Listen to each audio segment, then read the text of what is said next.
This is the moment Garp finally chains his own grandson. Tonight, Imu signed the order, bring him in alive or bring him in dead. And the hero of the Marines arrived at Elbaf to obey. You're going to see Luffy beaten, chained, broken on the ground, and then you're going to see Gear 6 awaken from inside the Kairouseki. Listen carefully to what Garp whispers at minute 7. Those same words come back at the final minute and could change everything. Or will they? Really? You'll find out at the end. Elbaf, the night everything changes. It begins now. The sky over the central valley of Elbaf split in two that night, and a pink glow tore through the clouds like an open wound across the entire world. At the center of that light, a figure floated with arms outstretched, hair burning in pink flames, fists wrapped in a black shadow that breathed. His eyes glowed with two perfect pink rings, and his smile, that same smile as always, now carried something ancient, something divine, something terrible. Below, in the valley, the broken body of an old Marine rested against a rock covered in dust, dried blood, and complete, absolute silence. The old man lifted his gaze toward the sky where his grandson burned, and for the first time in his entire life, the hero of the Marines understood he had lost. But before that final blow, before the pink fire, before the awakening, there was an order signed in blood in the darkest halls of Mary Geoise. 3 days earlier, in Marine headquarters, a black raven flew through the window of Vice Admiral Monkey D. Garp's office in silence. The bird carried a scroll sealed with the forbidden symbol, the one that only appears when the hidden being of the empty throne decides to speak directly to someone. Garp unrolled it with his enormous hands, and the paper trembled in his fingers as if it knew it carried more weight than any man could bear. There was only one line written in red ink across the white scroll, and that line said exactly the following: "Bring him in alive or bring him in dead." Below it, another smaller line, almost like a whisper written in dried blood, finished the sentence: "If you fail, the monkey name disappears from the world." Garp closed the scroll, set it carefully on his desk, and stared at the open window through which the raven had already departed.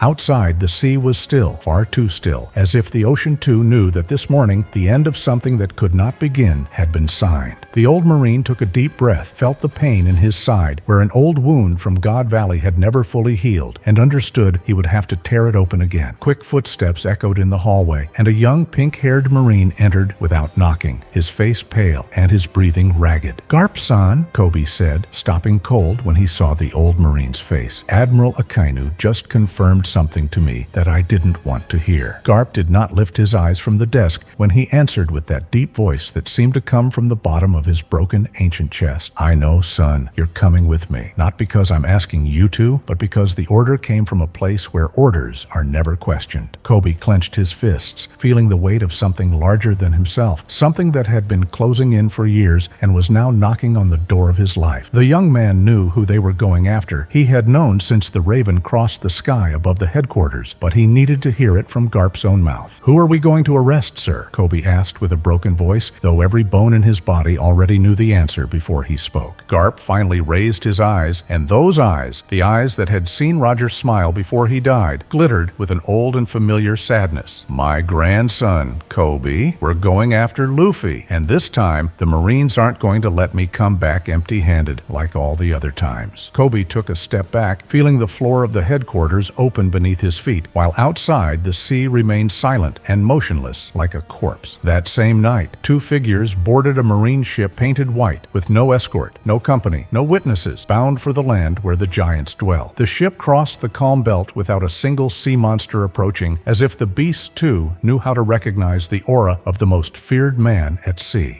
Garp spent 3 days without sleep, staring at the horizon, counting the waves, remembering a dark-haired boy who one day had promised him he would be the king of the pirates. And meanwhile, thousands of miles away, on an island surrounded by frozen mountains, that dark-haired boy was laughing his head off around a giant bonfire. The central valley of Elbaf glowed that night with 100 fires among the ruins of the ancient Colosseum, while the giants celebrated the arrival of the Straw Hats. The Atom Tree rose in the background, gigantic, ancient, its branches lost in the clouds, watching everything like a silent god who had already seen too many wars. Luffy was sitting on top of a roasted boar the size of a house, devouring huge chunks of meat, while the giants applauded and sang. Zoro was sleeping, leaning against the trunk of the Atom Tree with an enormous mug of beer in his hands, snoring softly under the orange glow of the flames. Nami was counting gold coins with her eyes shining. Robin was smiling as she read an old book written in the giant's language, and Usopp was making up stories in front of astonished children. Sanji Ichimonji was arguing with a giant chef about how to properly season a sea beast, while Brooke played the violin, and Frankie was building something strange and enormous. Chopper had fallen asleep between the legs of a tamed mammoth, and Jinbei was watching the distant sea from a hill, his expression serious and silent. It was the last happy night the crew would have for a long time, though none of them knew it yet, even though the icy wind already carried the smell of iron. Loki, the freed giant prince, raised his mug toward Luffy from across the bonfire and roared something in the ancient tongue that made everyone laugh. Luffy raised his own, toasted the air, and in that instant the wind shifted, the bonfires wavered, and the northern sky turned a strange white. Jinbei was the first to notice, standing on his hill, and he came down to the camp with a hardened face, shouting a name that froze Luffy's bones. Luffy! A marine ship just crossed the northern boundary with no escort, and the Haki coming off that ship is one we've already faced before. Luffy dropped the chunk of meat he had been devouring and stood up on the back of the giant boar, his eyes fixed on the horizon. He knew that Haki. He had felt it in every blow he took as a child in the forest of Mount Kolubo, in every painful lesson that had left him on the ground. The Straw Hats stood up one by one, sensing the change in the air, feeling the festive atmosphere transform into something dense and dangerous. Zoro opened a single eye, slowly set the mug aside, and placed his hand on the hilt of Wado Ichimonji without saying a single word. Loki stepped forward, frowning, also sensing that power approaching from the northern coast, the hair on his arms standing on end. "Straw Hat?" the giant prince said in a deep voice. "That Haki coming in is one of the few that can make even me nervous on my own land." Luffy jumped down from the boar, landed on the frozen ground of the valley, and began to walk slowly north toward the place where it was coming from. "It's my grandfather," Luffy said without turning, in a voice his Nakama had never heard him use, without joy, without fury, only with an ancient weight. Nami felt a chill run up her spine and brought her hands to her chest, sensing that something was breaking inside her without yet knowing what it was. "Stay here," Luffy continued as he kept walking north. "This time, I don't want anyone fighting beside me. This fight belongs to the monkey family." Zoro tried to take a step forward to follow him, but Jinbei placed a firm hand on his shoulder and shook his head very slowly. "Let him go, Zoro," the fish man murmured with a broken voice. "There are battles a captain has to fight alone, and this is one of them." Luffy kept walking alone toward the north of the valley, crossing the frozen meadow, leaving behind the bonfires and the voices of his crew that slowly faded away. The northern wind hit him in the face, cold as a knife, and it carried a familiar smell: cannon oil, old tobacco, and sea salt. In the distance, on a bare hill, two figures were slowly descending, one enormous broad, with a cannonball on his shoulder, the other small, pale, hesitating. Garp stopped when he saw his grandson walking toward him in the distance, and for an instant the old marine felt his legs giving way beneath him. Kobe stopped 2 steps behind Garp, feeling his heart trying to leap out of his chest, not knowing whether it was fear, sadness, or both at the same time. Luffy came within 20 meters of Garp and stopped, his hands relaxed at his sides, the straw hat hanging on his back, swaying in the wind. The two of them stared at each other in silence for a full minute. Grandfather and grandson, separated only by 20 meters of frozen ground and by all the weight of the world. And then Garp spoke, with a tired voice Luffy had never heard from him before, a voice that seemed to come from the end of a very long life. "I told you not to become my enemy, Luffy. I told you 1,000 times when you were a kid. I screamed it at you until I lost my voice in that forest." Luffy did not respond. He just looked at him with those black eyes of his, fixed, calm, with no trace of the childhood joy the old man remembered from Mount Kolubo. "You should have joined the Marines, son. I told you being a pirate ended this way. I told you that one day I myself was going to have to come." Garp let the cannonball fall to the ground, and the frozen earth of the valley trembled, as if it understood that something enormous was about to begin. "But you kept going. You kept going and going. You became a Yonko. You sank a government ship. You made the man who sits on the empty throne of the world angry." Luffy smiled for the first time, a small smile, almost sad, a smile that had nothing to do with the one he used to give his enemies. "I'm offering you one thing, Luffy. One. Come with me now. Leave the hat here, swear to give up the sea, and I swear to you that you'll live. Imu wants you dead," Garp continued, his voice breaking,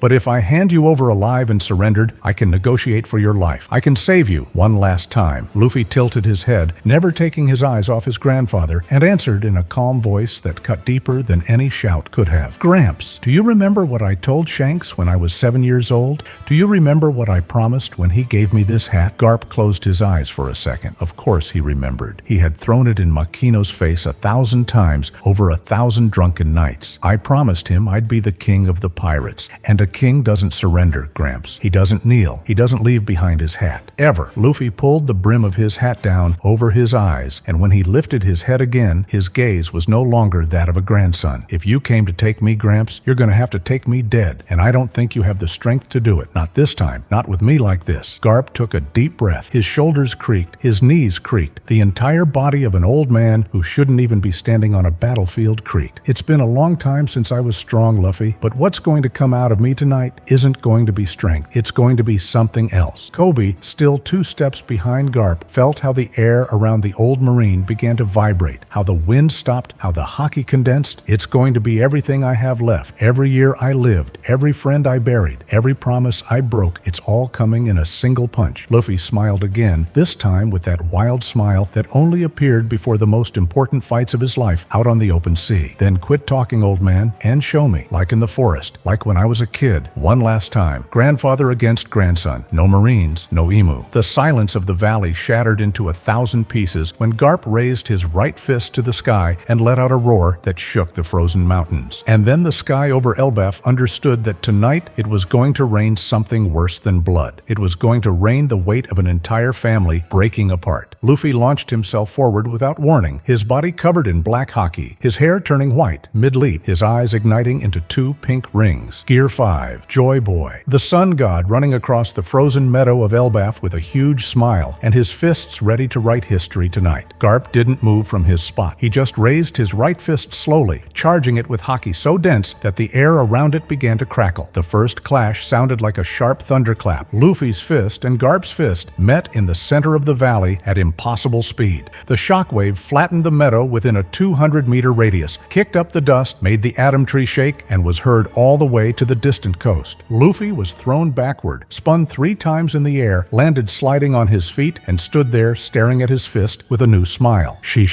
Still brutal, Gramps, but I've grown up too, and this time I'm not going to let you grab me by the ear like before. Garp hadn't even moved his foot from the spot where he stood. The old Marine looked at his grandson with a blank, almost professional expression, with no emotion. You're still the same impulsive kid, Luffy. You attack head on. You trust your body, but you forgot that I taught you to fight like that. I know your moves. Luffy stretched his right arm back, loaded it with Haki and elasticity, and launched a giant Gomu Gomu no pistol toward his grandfather from a distance. Luffy's fist grew in mid-flight to the size of a house, wrapped in black Haki, cutting through the air of the valley like a comet of obsidian. Garp tilted his head just 2 centimeters to the left. The giant fist grazed his ear, lifted his white hair, and kept going straight on toward a mountain. The mountain exploded in a cloud of dust and rocks that rained down on the valley for half a minute, while Luffy pulled his arm back with astonishment on his face. I told you I know your moves, boy. For 30 years I've watched you throw that fist. For 30 years I've known exactly how to dodge it. Garp took the first step forward, then another, then another. He walked slowly toward Luffy, with no rush, no visible threat, but the ground cracked beneath his feet. Now it's my turn, Luffy. I'm going to show you why they called me the hero for 50 straight years without anyone daring to argue. Luffy puffed up his body in gear 3rd and braced himself for what was coming. Arms crossed over his chest, his feet planted in the dirt. Garp disappeared. He just disappeared. One instant he was 10 meters away, walking slowly, and the next he had appeared directly in front of Luffy with his fist already raised. The fist came down on Luffy's chest with a sound that was wet and dry at the same time,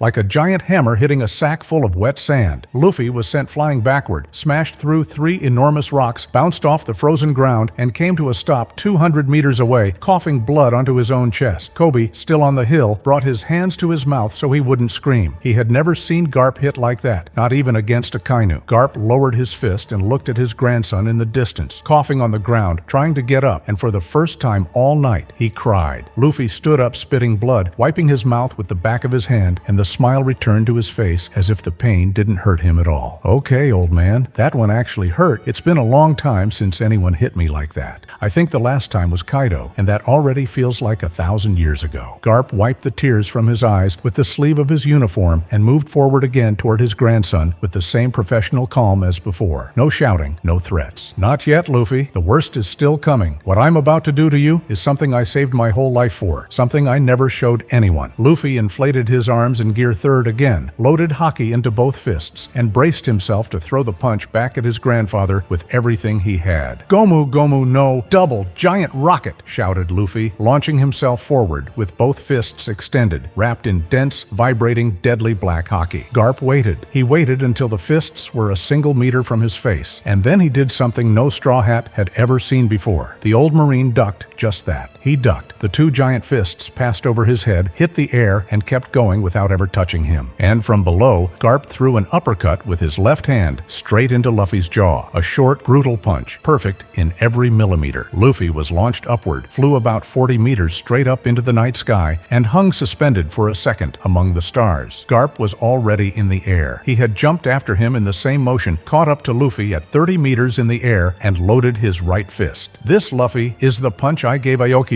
the day he stopped being an admiral, the one he said he couldn't block even with absolute ice. Garp's fist slammed into Luffy's back with the concentrated force of a meteorite. The sound of the blow echoed all the way to the edges of the archipelago. Luffy fell from the sky like a dead stone. He cut through the air, wrapped in a trail of blood and dust, and crashed into the floor of the valley. The impact opened a crater 50 meters in diameter around Luffy's body, kicked up a cloud of dirt that darkened the moon for several seconds. Garp landed on one knee at the edge of the crater, breathing with difficulty, feeling his heart pounding against his chest like an ancient drum. Inside the crater, Luffy lay on his back, arms spread, staring up at the night sky. There was blood in his mouth, in his eyes, in his ears, but he was still smiling. The Gear 5 transformation had come undone. His hair had returned to black, his eyes to normal, but he was still smiling. "Well, Gramps, now you're really fighting like before?" Luffy whispered with a broken voice, trying to laugh but coughing blood and dust each time. Garp climbed down into the crater, walking slowly, taking his time until he was standing beside the broken body of his grandson, looking at him with an empty expression. "Stay still, son, please, just this once. Don't move. Let me do my job. Let me take you in. Let me save you, even if it's like this." And Garp pulled from his belt a pair of Kairouseki handcuffs, gleaming, dark, with long chains that carried a weight no normal man could ever have lifted. Luffy tried to move when he saw the cuffs. His fingers twitched, his chest swelled to take a deep breath, but his body did not respond by a single millimeter. Garp knelt beside his grandson, carefully lifted Luffy's right wrist, and clicked the first cuff shut with a sharp, definitive sound. The Kairouseki touched Luffy's skin, and every bit of Haki left in his body went out at once, like a candle blown out by a hurricane. Garp lifted the other wrist, locked the second cuff on him, and then bound his ankles with additional chains of the same toxic Seastone. "I can't leave you loose, Luffy. If I leave you loose, you'll get back up. And if you get back up, I'll have to kill you. And I can't bear that." Luffy tried to speak, but only a thread of blood came out the corner of his mouth. The chains weighed on him as if the entire ocean were dragging them down. Garp lifted him up as if he were a small child, carried him in his arms, climbed out of the crater, walking with difficulty, and propped him against a large rock in the valley. Kobe came running down from the hill when he saw the fight was over, his face pale, his hands trembling, with no idea what to say or what to do. "Garp-san," the young Marine murmured when he saw Luffy chained against the rock, spitting blood, his eyes half closed. Is he alive?" "He's alive, Kobe. He's still alive, but I need to talk to him before I take him away. I need him to understand. I need him to hear one last important thing." Kobe nodded silently and took 2 steps back, respecting the moment, feeling that he was witnessing something too intimate for the eyes of a young man. Garp sat down in front of Luffy, legs crossed, like when he used to tell him stories on Mount Kalubo. So many years ago, it felt like another distant life. "Luffy, listen to me. I need you to listen. Before I take you in, before I hand over your body, there are things I have to tell you, things I always kept quiet." Luffy opened one eye, then the other. He locked his gaze on his grandfather. He held that gaze, and he nodded just barely, once, with his head. "Imu doesn't want you dead for being a pirate. That's what he tells the world. But the truth is something else. The truth is something much older." Garp took a deep breath, and in that whole night, in that whole fight, in that whole mission, he let the weight of 5 decades fall onto his shoulders. "Your blood, Luffy. Your blood has something in it. The blood of the Monkey D. The D. There's something in that letter. Something the world has been hunting for centuries." Luffy frowned, tried to speak,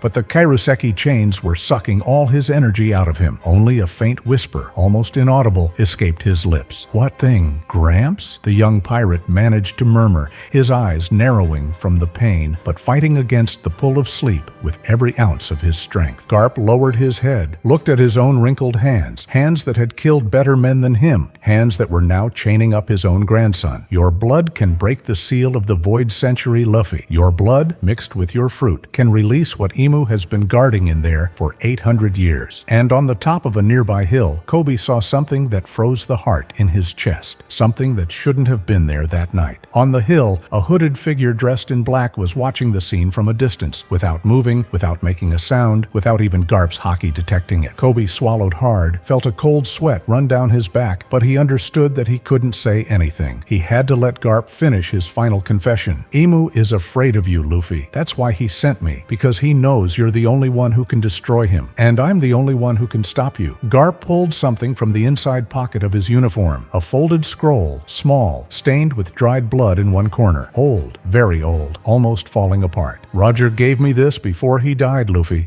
I kept it for 22 years. For 22 years, I didn't show it to anyone, not Sengoku, not Dragon. Roger stole it from rocks on God Valley that day, before the world decided to wipe that island off the maps and out of human memory. The old Marine unfolded the scroll in front of Luffy's tired eyes. It was a map, an ancient map, with a single point marked at its absolute center. This is the place where the real One Piece is, son. Roger gave it to me. He made me promise I wouldn't give it to anyone until tonight. Luffy opened his eyes fully, snapping out of the pain, looking at the map with an intensity that not even the Kairouseki could pull off his battered, weakened body. But there's one condition, Luffy, just one. For it to work, for the seal to break, you have to get there as a free man, not in chains, not a prisoner. Garp folded the map up again and tucked it into his pocket, looking into his grandson's eyes, waiting for him to understand what he was being told. That's why I came myself, Luffy, because if I hand you in alive, Imu locks you up forever and you never get there. If I hand you in dead, the secret dies with you. But if I hand you in alive and you escape from me, the map will reach your hands one day and you'll be free and you'll make it there. Luffy understood. He understood everything. He understood why his grandfather had fought with everything he had. He understood why he hadn't killed him when he could have. Gramps, Luffy whispered with a broken voice, are you betraying the Marines for me? After your whole life, you're choosing me over everything else? Garp smiled for the first time all night, a broken smile, old, carrying all the years of a man who had finally decided to do the right thing far too late. I'm not choosing you, son. I'm choosing what my grandson means. I'm choosing the world you can build once you break all of this open. But then, on top of the hill, the hooded figure raised a hand, and in that hand, a small black mirror appeared, floating in the air. Kobe saw the mirror. He felt the air filling with a dark energy he had never felt before, and he understood that something was about to go terribly wrong. The mirror shattered in midair without anyone touching it, and from its pieces came a voice that sounded directly inside Garp's head. Vice Admiral Monkey D. Garp, we just heard everything. The ship has been transmitting audio since you crossed the calm belt. Mary Geoise knows about the map right now. Garp went still. The blood drained from his face. He looked at Luffy chained in front of him and understood he had just signed his grandson's definitive death warrant. And from the sky, in that very instant, the horns of 5 buster calls sounded, closing in on the valley of Elbaf from 5 different directions at the same time.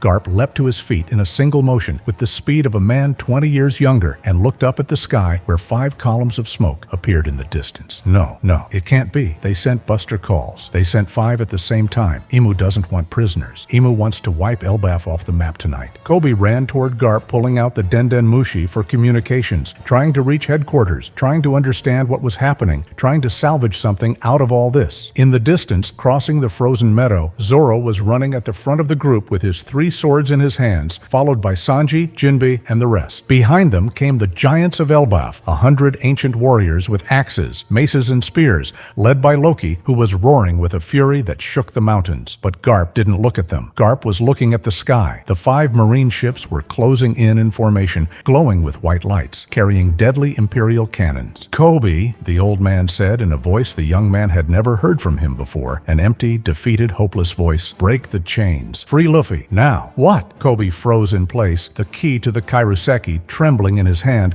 not understanding whether what he had heard was an order or total suicide. Free my grandson, son. If Luffy stays chained, they kill him in 30 seconds. If you free him, he has a chance, and I'd rather see him die free. Kobe ran toward Luffy, slipped the key into the first cuff, tried to turn it, but his hand was shaking so badly the key fell to the ground twice. And then, from the sky, the first cannon blast of the first buster call came down, a beam of laser energy that pierced through the clouds and descended on the valley. Garp jumped. The old Marine launched himself upward with all the strength he had left, raised both fists, and blocked the cannon blast with his own body in midair. The explosion made the entire valley shake. Garp fell from the sky wrapped in smoke, hit the ground 30 meters from Luffy, and lay there on his back. back. His uniform was burned. His left arm hung at a strange angle. Blood was pouring from his chest and his side and his forehead all at the same time, but Garp was still alive. He coughed, spat blood, raised his head, looked at Kobe, who was still struggling with the key, and shouted with the last of the energy he had. "Free him now, son! The key! The key!" roared the hero of the Marines, while the cannon blasts kept falling from the sky around the entire valley. And then it happened. Something inside Luffy's body changed. Something from within. Something that didn't need to wait for the cuffs to be removed to start waking up. His chest swelled. His heart began to beat with a different rhythm, stronger, deeper, like an ancient drum waking up after 800 years of sleep. And from his skin, beneath the Kairouseki cuffs, something began to escape. A pink smoke, a very fine smoke, a smoke that smelled like burned sun. Kobe took a step back when he saw the pink smoke rising from Luffy's skin. The Kairouseki cuffs began to vibrate. They began to heat up. They began to glow. Garp, lying 30 meters away, lifted his head with difficulty and saw what was happening. And in his entire life, the hero felt real fear for the first time. "It can't be," the old Marine whispered with a broken voice. No, this isn't Gear 5. This is something else. This is new." The pink smoke intensified. It rose from Luffy's arms, from his chest, from his neck, from his legs. It rose from every pore in his body all at once. And then Luffy's hair began to change. It didn't turn white like in Gear 5. It turned a deep, brilliant, vibrant pink like a sunset burning. Strand by strand, Luffy's black hair transformed into pink threads that seemed to burn with a light of their own. Soft, ancient, eternal, divine.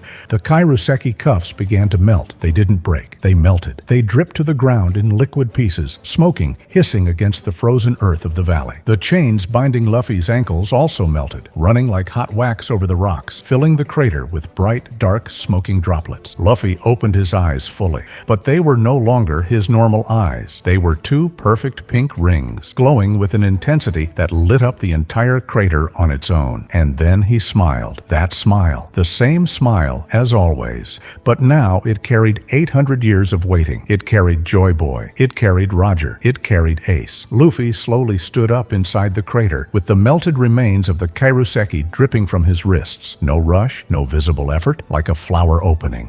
From his back rose curls of pink smoke that began to condense, forming an aura that surrounded him completely, vibrating at the frequency of his own living heart. And then his arms changed. From shoulder to fingertip, a layer of brilliant black haki covered them like a living armor of obsidian. Over that black armor, pink flames began to dance, wrapping the entire arms, mixing with the violet aura that arose from the clash of those two opposing energies. Luffy raised his hands in front of his face, looked at them with absolute calm, turned them slowly, observing the pink fire running across his shining obsidian fists. "Ah," the pirate whispered in a voice that seemed to come from far away. So this was it. This was what was missing. This comes after Joy Boy. Garp, lying on the ground, couldn't move. He couldn't speak. He couldn't do anything except watch his grandson transform into something that wasn't human. Kobe dropped to his knees on the ground, feeling the Gear 6 aura crushing his chest, unable to breathe, unable to think, unable to do anything except cry. And on the distant hill, the hooded figure in black took a step back. For the first time in 800 years, something had made the observer flinch in fear. From the sky, the 5 Buster Calls charged their Imperial cannons to fire at the same time, and all 5 aimed at the center of the crater where Luffy stood. The 5 Imperial cannons fired at the same time. 5 beams of white energy crossed the night sky of Elbaf and came down in a straight line toward Luffy. Luffy didn't move. He just lifted his gaze to the sky, smiling, his pink eyes glowing with that new light, the flames of his hair burning more intensely. When the 5 beams were 3 meters from his body, Luffy raised a single hand and snapped his fingers with the casualness of someone shooing a fly.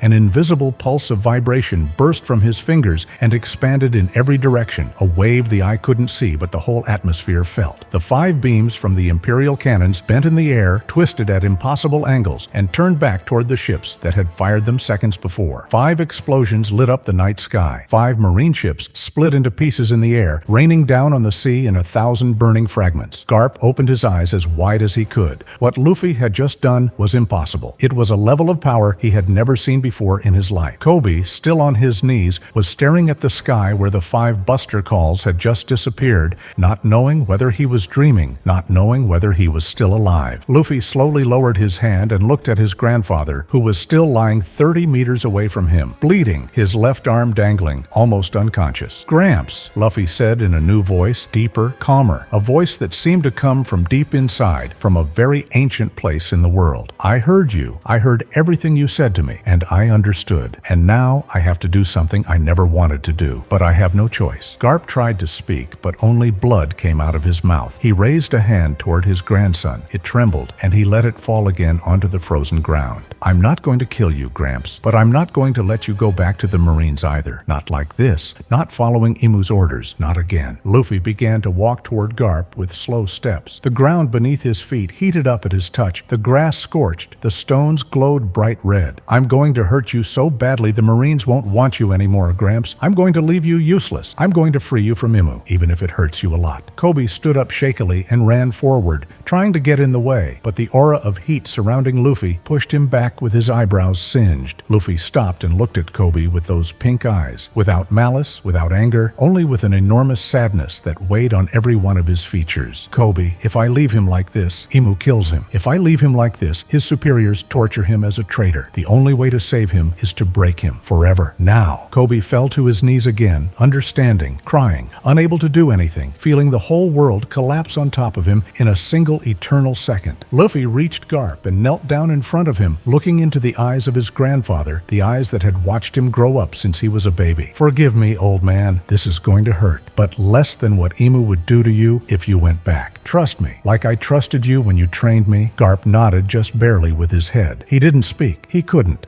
He just closed his eyes and waited, feeling the heat of the pink fire close to his wrinkled face. The wind in the valley stopped. The specks of dust floating in the air hung suspended. Even the distant bonfires seemed to hold the breath of their flames. Luffy raised his right fist slowly, charged it for 2 full seconds with black haki and pink fire, and lifted it above Garp's shoulder. Kobe saw the shadow of the fist fall across the old Marine's face, and for one eternal second, time broke open around the completely still crater. The fist came down. The fist came down. The fist came down on Garp's right shoulder with a sound that mixed wood snapping and old bones breaking. Garp's shoulder shattered in 3 places at once. The collarbone exploded. The shoulder blade split into white splinters beneath the tired skin. A mark of pink fire was left burning on the old Marine's seared skin, a small flame that kept dancing there, slowly, not going out, not being extinguished. Garp didn't scream. Garp just clenched his teeth, closed his eyes harder, and let a single tear roll down his right cheek to the frozen ground. Kobe covered his ears with his hands and shut his eyes, but he couldn't stop hearing it. He couldn't stop feeling that something was breaking inside himself. Luffy raised his left fist. He charged it. He lifted it above the other shoulder, and for an instant he looked at his grandfather's face beneath the fire.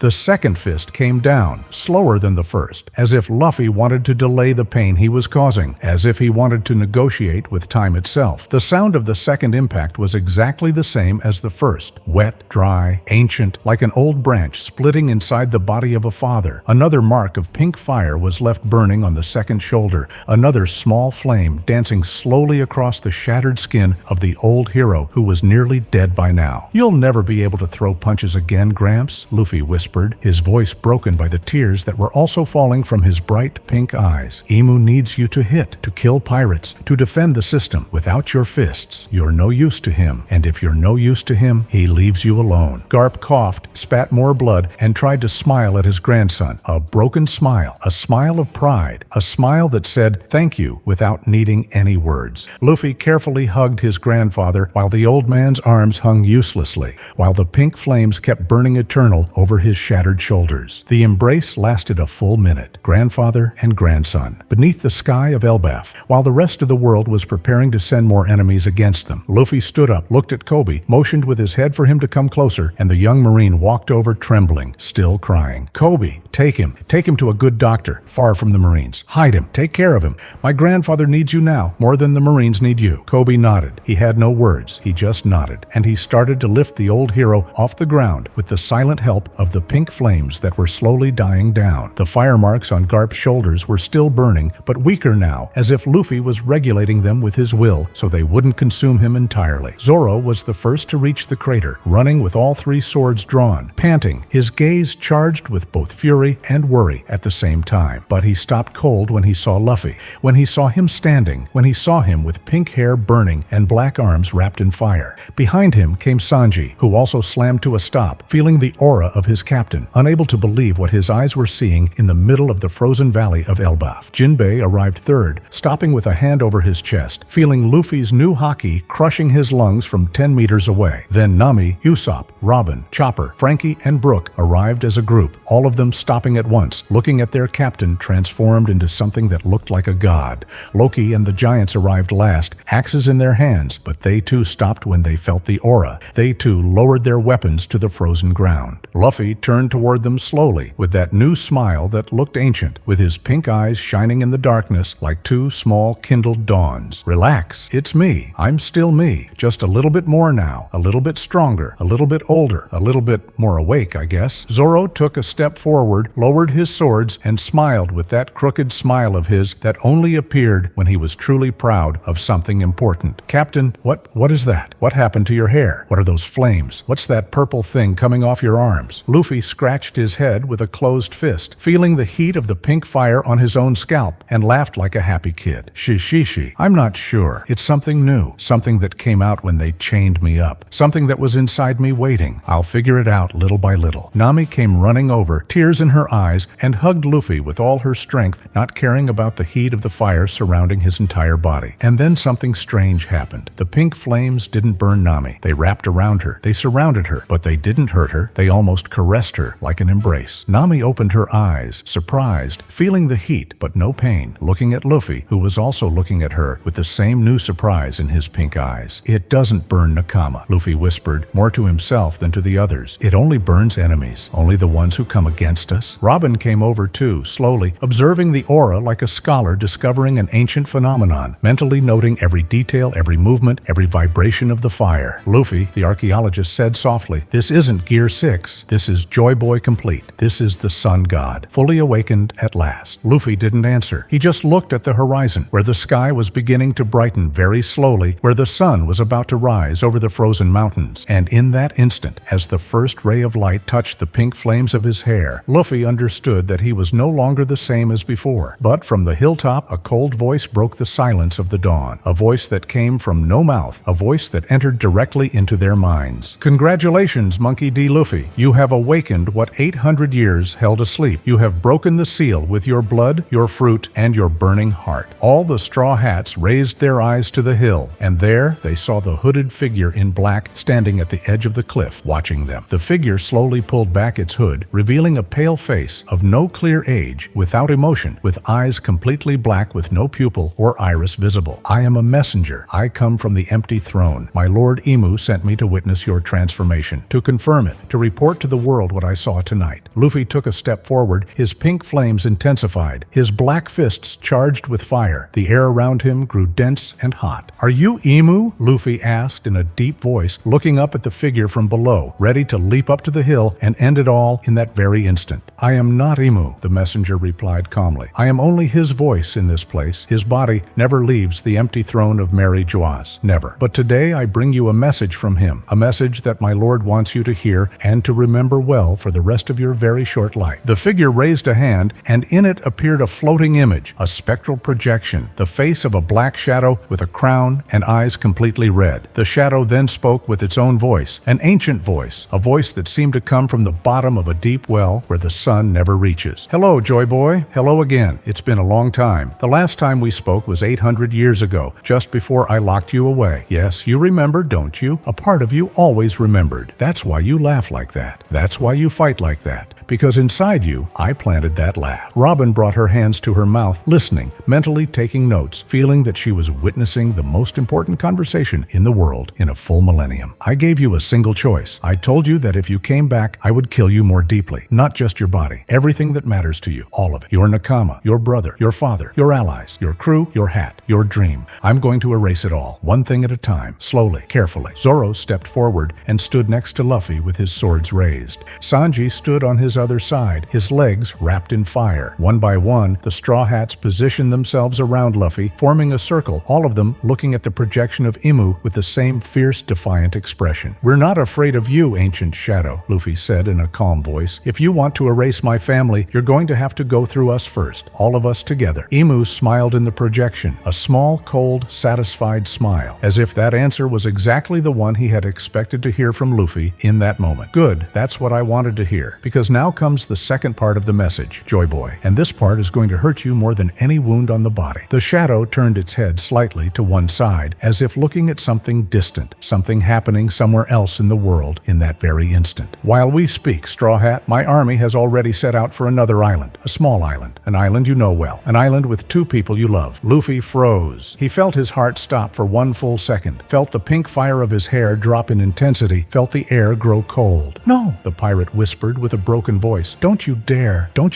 touch Fuchsia Village. Don't you dare touch Makino and the kid." "Too late," Imu answered calmly. "We've already sent an admiral, the fastest one, the one who will arrive before you can even get airborne." The projection of Imu drew closer. The shadow grew larger in the air. The red eyes intensified, and the voice became an intimate, terrible whisper. "But I'll give you one option, Joy Boy. Just one. Come to Mary Joy's alone. Turn yourself in, and I'll cancel the order. Fuchsia keeps living. Makino breathes easy. I'm going to start erasing islands, one per hour, until you come, until you turn yourself in, until I lock you up and the light of your village goes out." Luffy fell to his knees. The pink fire in his hair went out completely. It returned to black. His eyes returned to normal. The aura disappeared in a second. The Gear 6 transformation unraveled. Luffy stayed there on his knees, trembling, feeling the weight of every life that his decision would save or condemn. "I'll give you 6 hours, Straw Hat. The first island falls at dawn. If you want to save it, come to Mary Geoise, alone, without your crew, without your father." The projection of Imu faded away, like smoke, like mist, like a bad dream that erases itself but leaves the feeling of a cold chill on your back. The hooded messenger lowered his hand. He looked at Luffy on his knees, looked at the crew standing around him, looked at Garp far away being carried by Kobe with difficulty. "My lord is waiting for you, Joy Boy. Don't take too long. Every minute counts. Every minute, one life in Fuchsia breathes knowing the end is 3 hours of travel away." And then the messenger vanished as well, without jumping, without moving, simply ceasing to stand on the hilltop as if he had never been there in the first place. Silence fell over the valley of Elbaf like a heavy blanket. Only the icy wind dared to move between the extinguished flames of the distant bonfires. Luffy was still on his knees, fists clenched against the ground, shoulders trembling, not lifting his head, not saying a word, not knowing what to do. Zoro was the first to speak. He walked over to Luffy, knelt beside him, and placed a firm hand on his shoulder without saying anything. "Don't go, Captain. It's a trap. If you turn yourself in, they kill you. Fuchsia falls anyway. Imu doesn't honor deals. You saw it with Ohara, with Kokoyashi, with many more." Nami nodded, crying, hugging herself, feeling the cold that was returning to the valley now that Luffy's pink flames had gone out completely. Sanji lit a cigarette with trembling hands, took a long drag, and exhaled the smoke toward the dawn sky that was already beginning to turn orange. "Zoro's right, Captain. Imu's not going to save Fuchsia. Imu wants you locked up forever, and then he's going to wipe out every island anyway, one by one." Jinbei came over too, his hands crossed behind his back, looking at the horizon where the sun was beginning to rise between the frozen mountains in the north of Elba. Robin came over from the other side, her hands also folded, looking at Luffy with a serious expression, the expression of an archaeologist who knows ancient traps. "There's a third option, Captain, one that Imu didn't account for, one that's only possible now, after your awakening, one that changes the rules of the game." Luffy finally raised his head and looked at Robin with eyes red from holding back tears, waiting, listening, not yet daring to feel hope. Robin smiled with that mysterious smile of hers, the smile that appeared when she had discovered something even she hadn't believed possible until a few seconds before. "You can get to Fuchsia before the Admiral, Luffy, with your new power, with Gear 6. No ship, no waiting, flying, the way Joy Boy used to fly." Luffy's eyes went wide. He looked at his own hands. He looked at the sky. He looked at the horizon where Fuchsia was, thousands of impossible miles away. "But Fuchsia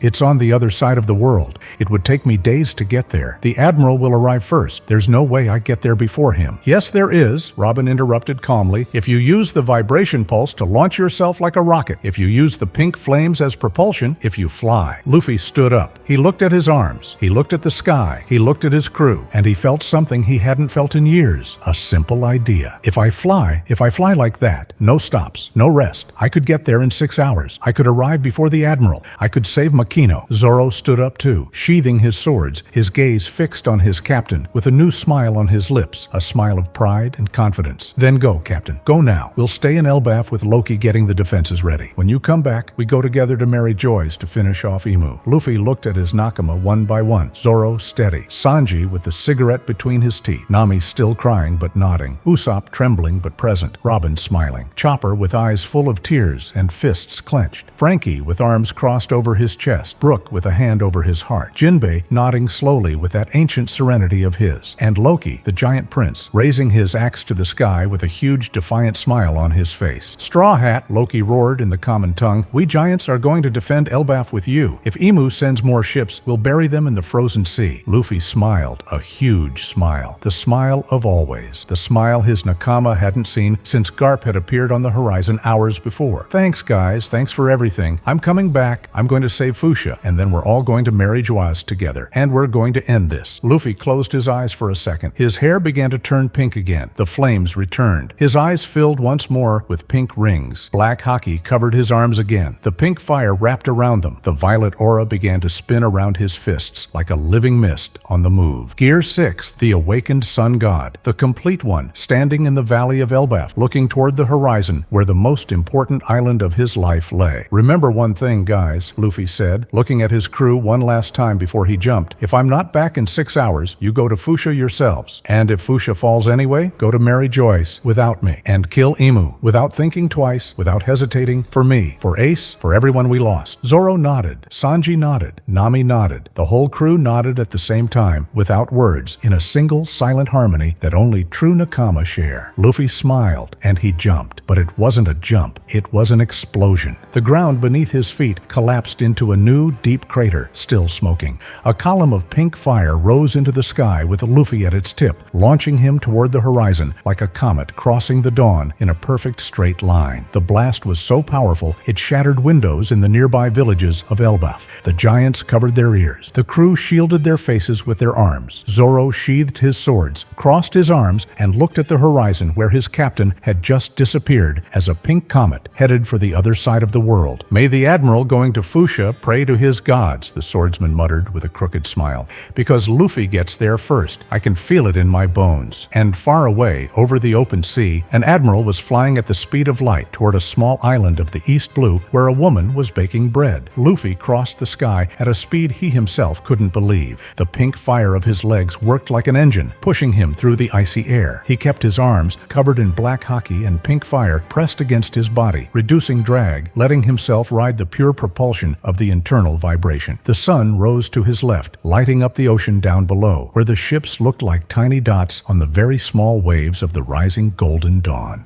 Every 5 minutes, Luffy threw a vibration pulse backward with his fists, accelerating even more, leaving a pink trail across the dawn sky. But his heart was beating faster and faster. The cost of Gear 6 was starting to show. The speed was consuming him faster than he had expected. Luffy shook his head, clenched his teeth, and kept flying. He couldn't slow down. If he slowed down, he wouldn't make it. And Fuchsia couldn't wait. He passed over the red line at the height of Reverse Mountain. He saw the 4 seas down below, divided like petals, each one with its own color of water. He passed near Mary Geoise, too close. He saw the holy city on the horizon, the white clouds, the golden palaces, the giant tree in the center. Luffy felt Imu's gaze from below. He felt it fixed on his back, tracking his flight, watching, waiting, calculating. But he didn't stop. He kept flying. And from the empty throne, a voice as old as the world whispered 3 words on the wind. I'm waiting for you. 3 words that Luffy heard inside his chest. He crossed the sky over paradise, leaving behind Sabaody, Water 7, Alabasta, all the places he had visited years before with his Nakama in the first half. In 3.5 hours, he had covered more than half the distance, but the exhaustion was starting to set in.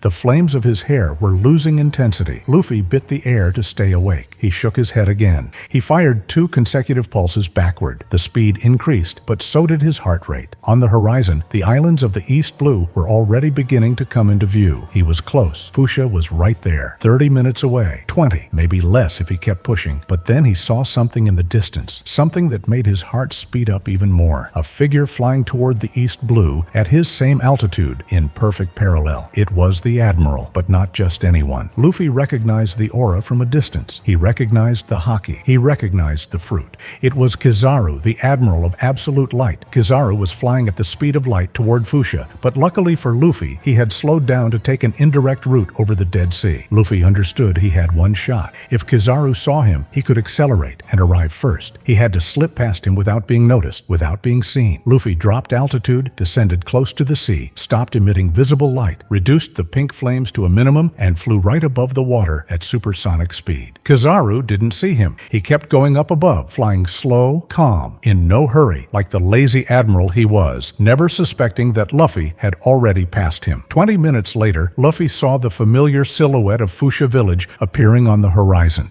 The little island, the windmill, the hill above the harbor. His heart raced with emotion. He was there. He was home. He was about to arrive before the admiral. He was about to save Makino. Luffy sharply reduced his speed, dropped toward the harbor, and landed softly on the beach of Fuchsia, kicking up a small cloud of sand right next to the water. The pink flames in his hair faded to a faint glow. His eyes returned to a normal shape, but kept the bright pink color burning in the ring. Luffy ran toward the village, his feet leaving small smoking marks in the sand of the beach, the pink fire still gently emanating from his entire body. He reached the main street and stopped. The village was silent. The houses were shut. The windmill was turning slowly. A dog was sleeping under an old tree. Luffy walked to Makino's tavern. The door was open. The smell of fresh baked bread drifted out from inside, like when he was a kid, like when he was free. He went in slowly, without making a sound, and he saw her. Makino was behind the bar, drying glasses, her green hair pulled back, humming a soft song under her breath. Behind the bar, sitting on a high stool, there was an 8-year-old boy with a straw hat, reading a book of adventures with a focused look on his face. The boy looked up when he heard someone come in. He saw Luffy. He saw the pink hair. He saw the black arms with fire, and he slowly opened his mouth in surprise. "Uncle Luffy, is that you? Why is your hair like that? Why are your arms glowing? Are you fighting somebody? Are you leaving again so soon?" Makino turned around. She saw Luffy. She dropped the glass she had in her hand. The glass fell to the floor, shattered into 1,000 pieces, and she didn't even notice. "Luffy," the green-haired woman whispered with her hands over her mouth. What happened to you? Are you okay? Is something bad happening outside right now?" Luffy walked up to the bar. He rested his hands on the wood, measuring the heat so he wouldn't burn it. He looked at Makino. He looked at the boy. Something broke inside him. "Makino, you have to leave Fuchsia. Now, both of you, get on a ship, the fastest one you have. Go to Goa. Hide. Today. This very afternoon." "Ace," he said to the little one in a firm voice. "Grab your hat. Grab your book. We're going to the harbor right now. No questions. I'll explain everything on the boat." The boy nodded, grabbed his things, and climbed down from the stool. But then, from outside, a strange thunderclap was heard.